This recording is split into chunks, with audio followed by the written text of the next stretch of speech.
Salamat sa kapangyarihan ng mahiwagang hangin.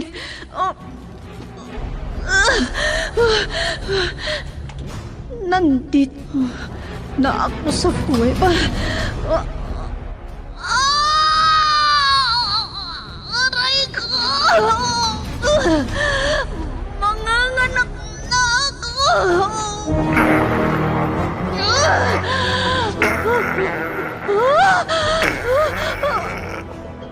Bayawak!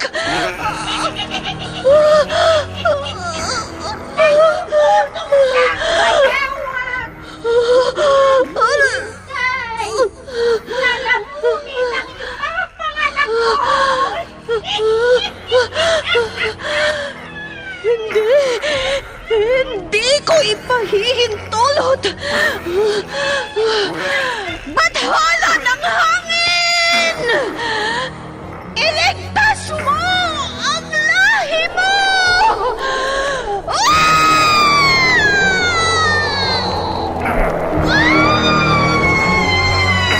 Bakit hindi mo sinakmal ang sanggol? Ikaw, bayawak!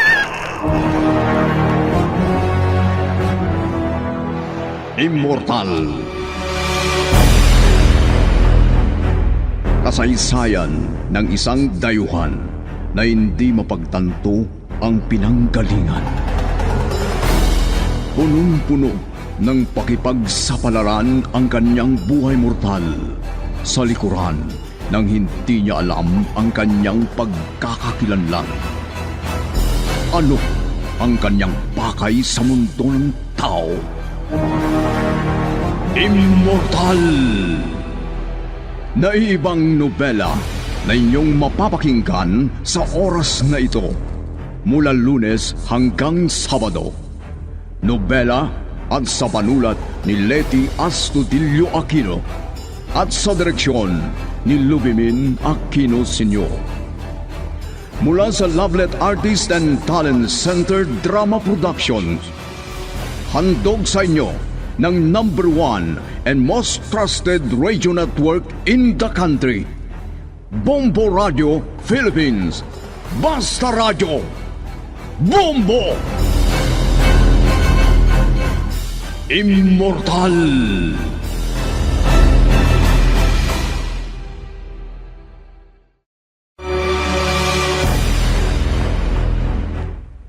Ang nakaraan.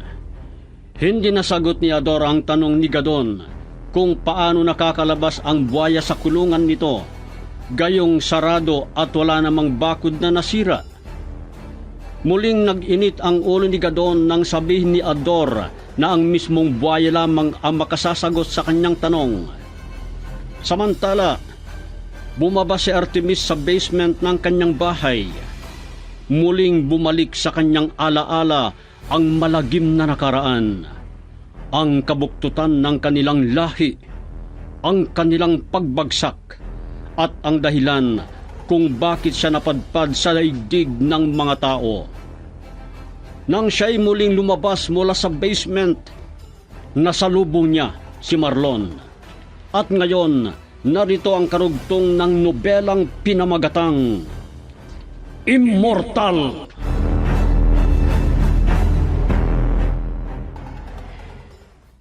Batay sa mga sinabi ko, Marlon, at sa ipinakita mong tapang at katapatan, kailangan kong malaman. Handa ka bang manindigan sa harap ng lahat? At maramdaman ang kapangyarihang taglay mo bilang tao? Opo, sir. Naniniwala po ako. Kung ganon, sumunod ka sa akin sa laboratorio.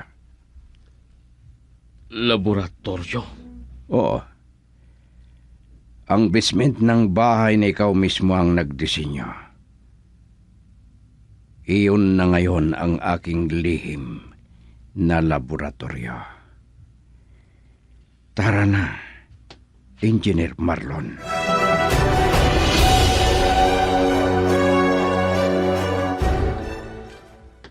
Dahlia. Ay, salamat. Natapos na rin ang pag-uusap niyo ni Sir Artemio.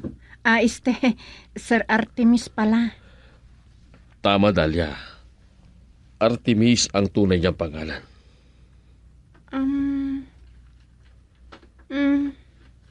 Parang nag-iba ka, sir. Ibang-iba ang dating mo ngayon, ah. Ako pa rin ito, Dahlia. Hindi ako nagbago.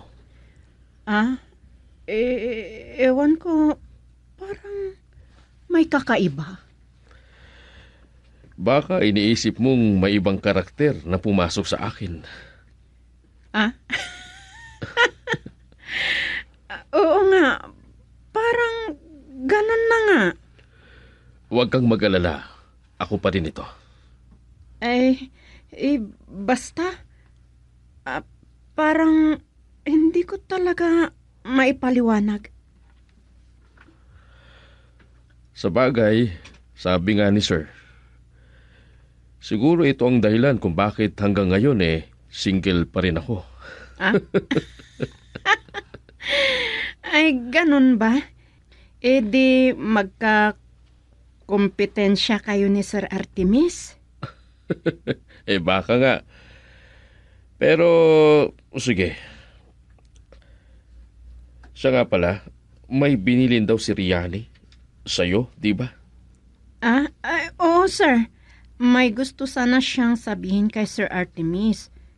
Pero, hindi pa rin lumalabas mula sa basement. Huwag kang masyado mag-alala, Dahlia. Baka meron lang siyang mahalagang ginawa.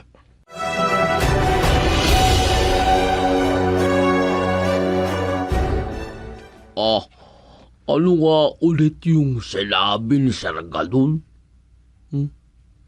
Bakit daw hindi makakapunta dito sa farm? At may bibitsitahin daw siyang plantasyon doon sa kabilang bahagi ng lupang pinili niya?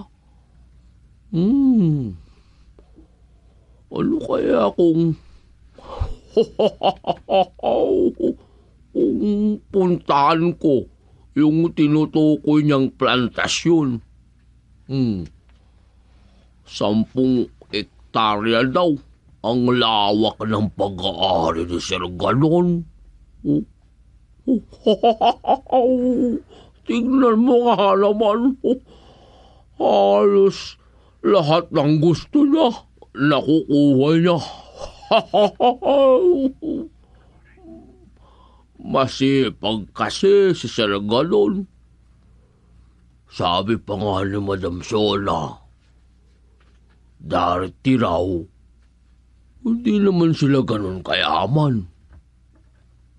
Pero nung pumasok siya sa politika, ayun, dumami na ang pera nila at lumago ang negosyo nila. Ay! Tao! Si matandang Diabla. Tao? Tao pa rin ang tawag niya sa akin. Ano ka ba talaga, ha? Tao? Ay, bingi ka ba? May pangalan naman ako. Bakit tao? Yan ang palagi mong tawag sa akin. Kahit ano pa ang pangalan mo, tao ang gusto kong itawag sa'yo. Sige. Pakainin mo yung buhaya. Nagugutom na! Ha? Gutom na naman? Oo. Buhaya. Yun. Hindi niya alam ang mabusog. Kung manok lang lagi ang pinapakain mo sa kanya. Ano naman ngayon, ha? Ilang manok na ba ang ibinibigay mo sa kanya, ha? Yung lan naman ang talagang nakalaan para sa kanya. Kung hindi mo dagdagan pa ng 5, baka ikaw na mismo ang kakainin ng buhaya. Lako. Huwag naman. Anong sabi mo? Lako. Oh, sige, tama na yan. Pakainin mo na ang buhaya. Pati yung... Yung sawa? Oo, yung sawa. Gutom na rin yan.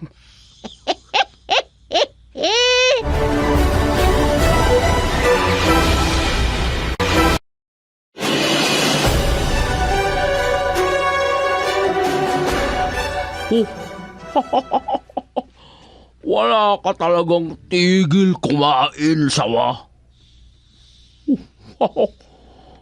2 manok na nga ang ibinigay ko sa'yo. Hindi ka pa nabubusog. Magkaibigan sana tayo kung marunong ka lang makisama sa akin.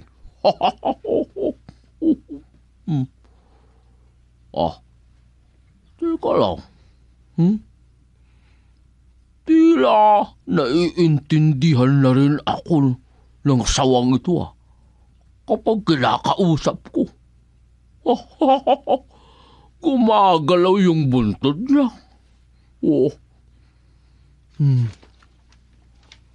Bumubuka ang bibig niya kapag kinakausap ko. Kahit yung buhaya, parang naiintindihan niya din ako. Ayos to, ayos!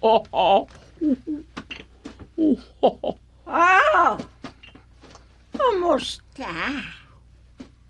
Busog na ba si Sawa, ha? Oo, matandang diabla. At natutuwa ako dahil parang nagkakaintindihan kaming dalawa kapag kinakausap ko siya. Parang sinasagot ako kapag nagsasalita ako. Natutuwa ako. Tao, darating din ang panahon.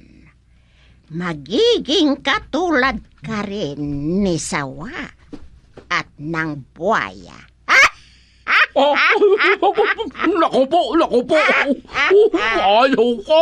Ayaw kong maging sawa.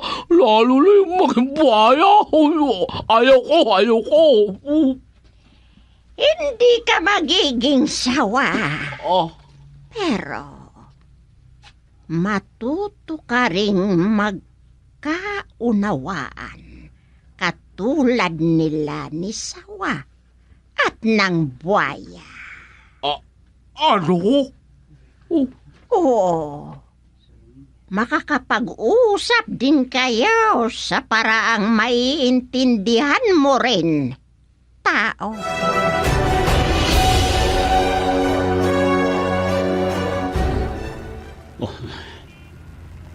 Grabe. Lubak-lubak ang kalsadang papunta sa plantasyon.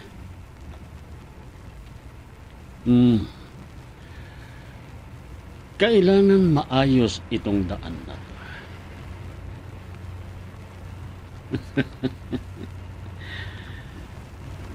Madali lang yan. May ponda naman akong pwedeng gamitin. Kung may posisyon ka, madali lang i-divert ang kahit anong pondo ng gobyerno.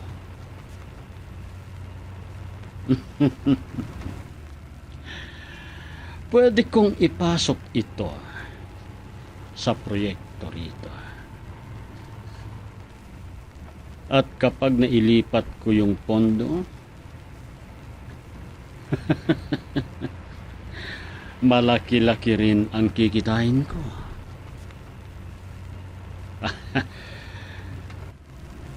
Tignan ko kung paano ko maipapasok dito yung pondong yon para sa kalsada. May babaeng nakatayo sa gitna ng daan. No, si Aling Diabla. Bakit siya nasa gitna ng daan?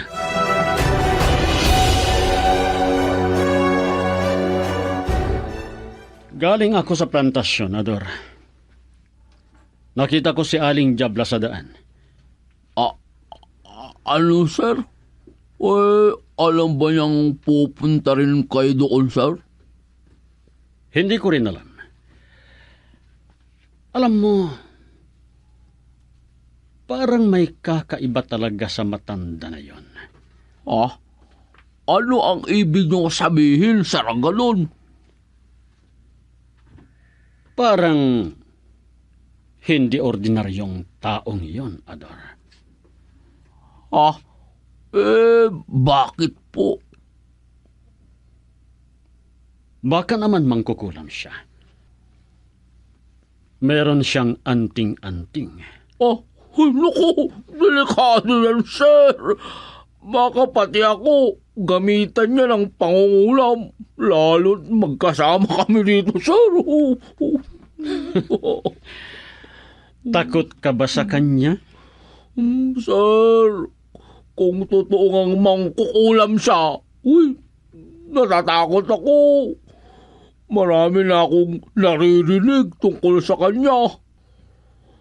Nawawala do yung mga tao na nagiging kaaway niya, sir. Matakutin ka pala, Ador. Ano? Sabihin ko sa'yo, ha? Huwag mong lokohin yung matanda. At kung napikon yun, ililipat ang bunganga mo. Huwag naman, sir. Nakakatakot naman. Akalain mo yung bunganga ko pag pumunta sa ulo. Pag mumulan, di malulunod ako, sir. O kaya, ikutin ang ulo mo patalikod. Maglalakad kang pabaliktad. Naku, huwag naman sana, sir. Kaya ang masasabi ko, Ador, huwag mo siyang inisin, ha? Hindi ko naman siya iniinis, sir. Magaling. Yan ang gusto kong marinig sa'yo. Huwag mo lang ipakita sa kanya yung mga ayaw niya. Maging magalang ka sa kanya, Ador. At mananatili ka dito sa farm. Kailangan ko si Aling Diabla. Kailangan ko siya dito sa farm.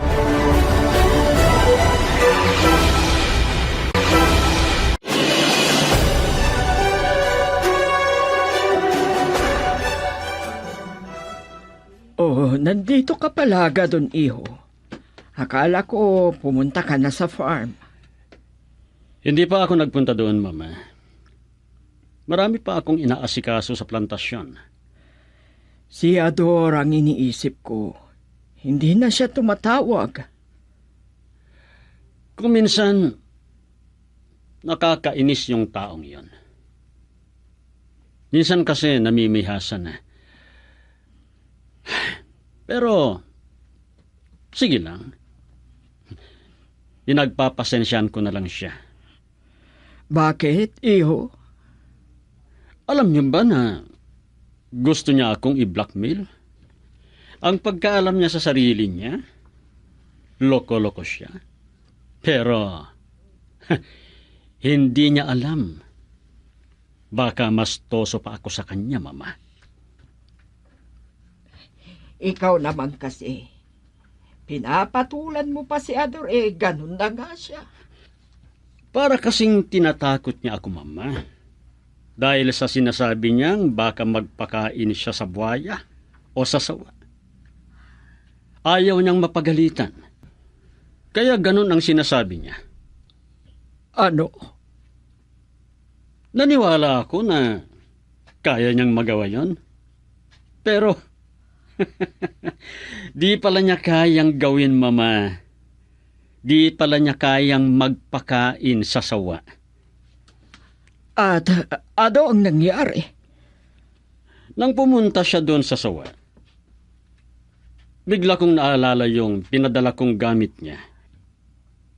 Kaya sinabi ko sa kanya, kukunin niya yung ayuda sa kotse. Sinabi ko pa ngang estate sa yung mga yon kahit na hindi naman. At ano naman ang ginawa ni Ador? Tumakbo pabalik, Mama. Tuwang-tuwa siya. Talagang siraulo talaga yung tao na yon. Kaya pala hindi na niya tinuloy na magpapakain siya sa sawa dahil sa sinabi mong ayuda. Oo, Mama. Kaya nga sabi ko, naghanap lang talaga siya ng sakit ng ulo. At dahilan para hindi magtrabaho. Ayaw lang niyang may responsibilidad. Lalo pat maraming nangyayari dahil doon sa kalokohan niya. Hayaan mo na siya. Kahit papano, nakakatulong pa rin naman siya sa iyo. Kaya nga sinasabi ko sa inyo, Mama, na huwag kayong pumunta doon. Dahil may stress lang kayo. Naisip ko, baka ma-high blood pa kayo pag pumunta kayo doon.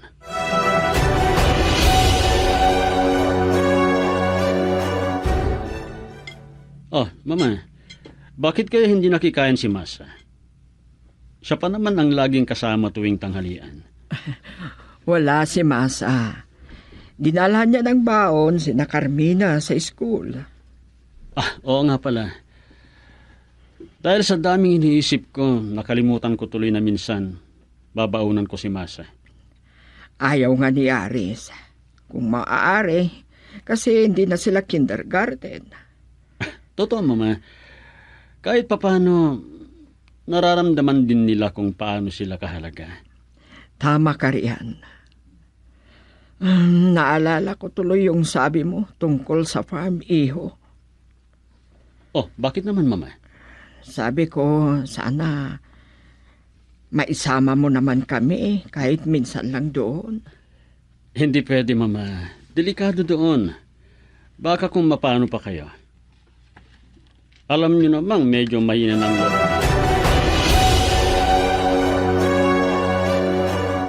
Hindi pa rin natutuloy ang plano natin biyahe, Marlon. Sir? Ang sabi ko sa'yo noon, mag-enroll ka muna. Mas mabuti nang matutunan mo muna ang teory bago ko isabak sa aktwal. Kung talagang desidido ka. Ano man ang sabihin nyo, handa akong maglingkod sa inyo ng buong puso at isip, sir. Na walang pag-aalinlangan. Magaling. Alam mo na ang dapat gawin. May orientation ka pa rin, di ba? Opo, sir. Sinabi ko rin sa'yo noon kung saang paaralan sa Amerika ka mag-aral, di ba? Opo, sir. At ipinapangako ko, handa na akong bumalik kung kailangan bumalik ako agad. Mabuti. Naayos ng lahat na kailangan mo sa pag-alis. Ha? Ano po? Nakalimutan mo bang minsan ay hiniling ko sa'yo ang kumpletong credentials mo? Sir? Nakita ko sa'yo ang potensyal na magiging kanang kamay ko. Sir, hindi ko po inaasahan ito.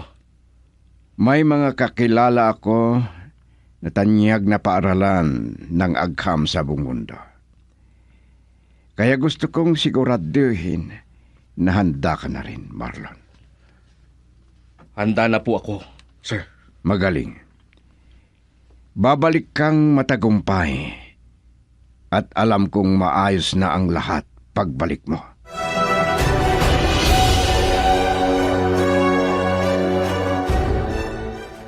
Mama, pansin ko, hanggang ngayon, hindi pa rin tumatawag si Ador. Oo nga. At naalala ko yung sabi mo na gusto raw niyang magpalunok sa sawa. Ay naku, baka itinuloy na niya. Ano? Subukan mong tawagan. O kung gusto mo, puntahan na lang natin siya sa farm para malaman kung ano ang nangyayari doon. Sige, Mama. Tawagan ko si Ador.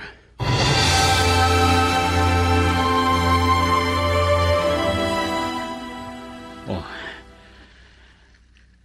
Ano ang nangyari kay Ador?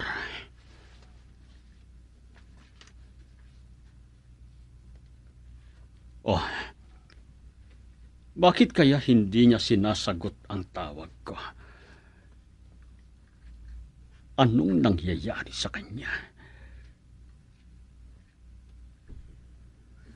Pwede naman siyang magpaliwanag kung ano ang totoong nangyayari.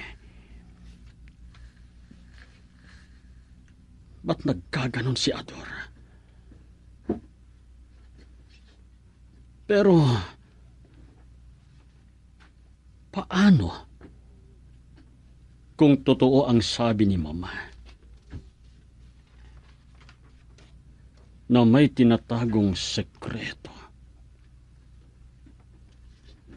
Wah, bahala siya. Ayaw niyang magpaliwanag. Pero baka naman, nagpapalusot lang.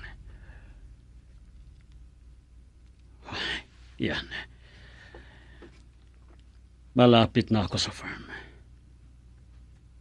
Sana, nakahandan siya, Ador.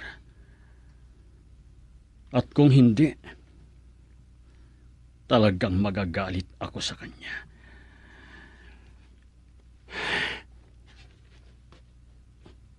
At si Ina Jabla,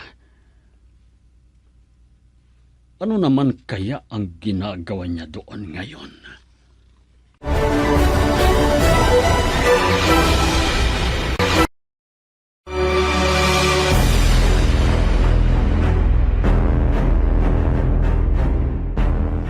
Ano pa ang susunod na mangyayari? Pakinggan bukas ang karugtong ng nobelang pinamagatang Immortal.